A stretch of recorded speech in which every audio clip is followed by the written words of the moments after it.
All right, welcome. Brian Mitchell, I'm with Steve Abrams, and we are talking wine here. In fact, we're talking one of our featured wines. This is the Nickel and Nickel 2022 Napa Valley Carneros Chardonnay. So, Stephen, let's break this down a little bit. We know Nickel and Nickel. I sure do. Nickel and Nickel is associated with what winery? Farniente. Farniente, one of the most, probably one of the most prestigious, certainly from a label point of view, one of the most expensive label producers out there. Been around for many, many years. And Nickel and Nickel, do you know the difference between what Farniente, how they oriented their production, and how Nickel and Nickel orients their production? I'm not sure, but I visited Nickel and Nickel the day after I got engaged and had a beautiful engagement luncheon at Farniente Winery. Sure. And they were building at the time. This is 25 years ago. They were building Nickel and Nickel, and they were putting a cave. They were putting a cave in. Yeah, the cave's tremendous. So is that part of the question? So the answer really is that Farniente was always oriented as Chardonnay, Cabernet, and then Dolce, which is their dessert wine. So the Chardonnay and the Cabernets would come from various vineyards scattered in Napa Valley, compiling the wines under Farniente's label. When they started to introduce Nickel and Nickel, the orientation here was to produce single vineyard wines. So they make a multitude of different cabs, chards, Pinot Noirs, etc. And the goal was really to highlight those vineyards. And that leads us to our next talking point, which is that this comes from Napa Valley, but specifically the subregion of Carneros, which is in the far southern end of the valley. It's actually closest to San Pablo Bay, and it's the coolest region in Napa. And why? And you know that's important because cooler climate really delivers more acidity. And when we're talking about Chardonnay, particularly from Napa Valley, we're sort of used to bigger, lusher styles, but from Carneros we get this more delicate kind of style. This is restrained, Yeah. I would say. Yeah. So the sub-appellation of Carneros, and more specifically even, we're going to narrow it down from Napa to Carneros, now to the Truchard Vineyard. And so this is one of a handful of single vineyard expressions under the Chardonnay varietal that Nickel and Nickel produces. Is Truchard Vineyard a part of what used to be Truchard Winery? Yeah, so the Truchard family goes back many, many years. In fact, I'll tell you a little point about my history. The 1987 Truchard Chardonnay was really the first Chardonnay that I tasted that really was like, you know, it set the lights off and I was like, okay, I get it. This is what Chardonnay has. I actually still have the box that wine came in, 1987, yeah. Wow. Anyway, so the Truchard family has a long history of producing pretty extraordinary wines in Napa. Nickel and Nickel is buying the Chardonnay fruit from the Truchard family and producing this wine. They've actually been doing it for since 2000, so over 20 years, they've been producing this Chardonnay. So when we look at the production of the Chardonnay and we start to taste it, this wine is actually barrel fermented.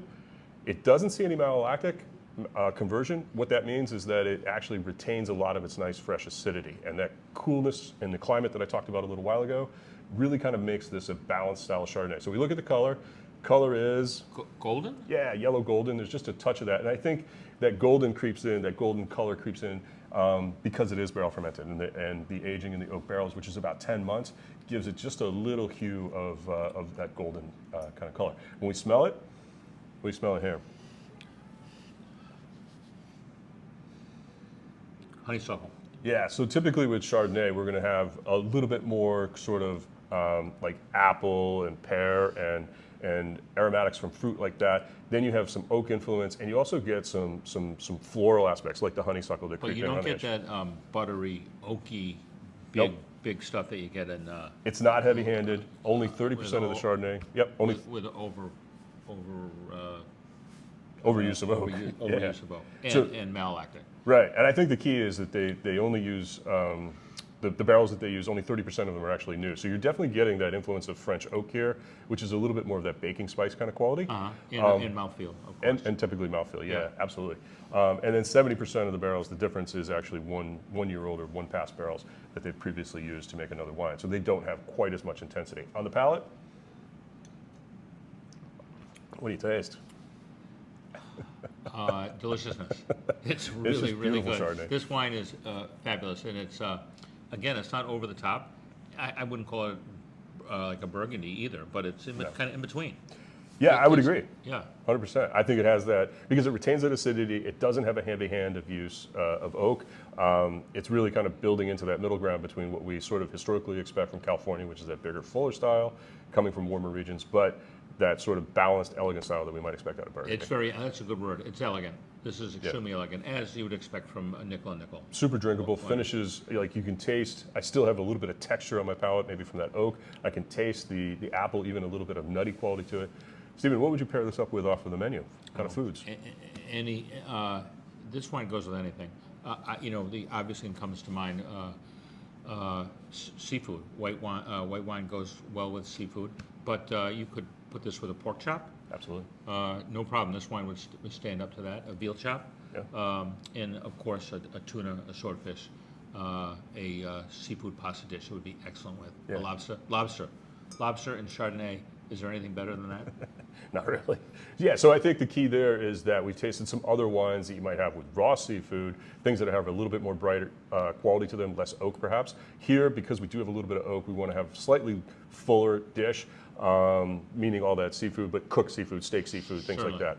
I know people who would actually have this with a steak, like a beef steak You know as what? well. People who like Chardonnay drink Chardonnay with anything. Yeah. And there's nothing the matter with it. No, not at all. That acidity will help kind of carry through and cut the fat in the steak. I just think a steak sometimes it's got too much char, it's got too much spice, pepper, and salt into it. So it kind of buries a wine like this. That's why we like to have them with reds.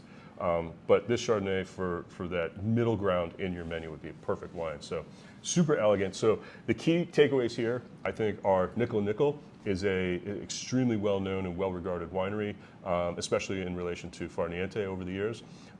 Single vineyard Chardonnay coming from the Carneros region in Napa, and just a moderate amount of use of oak, which adds a really elegant and premium aspect to this wine. So pretty elegant wine, pretty elegant, nice wine. beautiful, and a well-known producer, and I would imagine easy sell.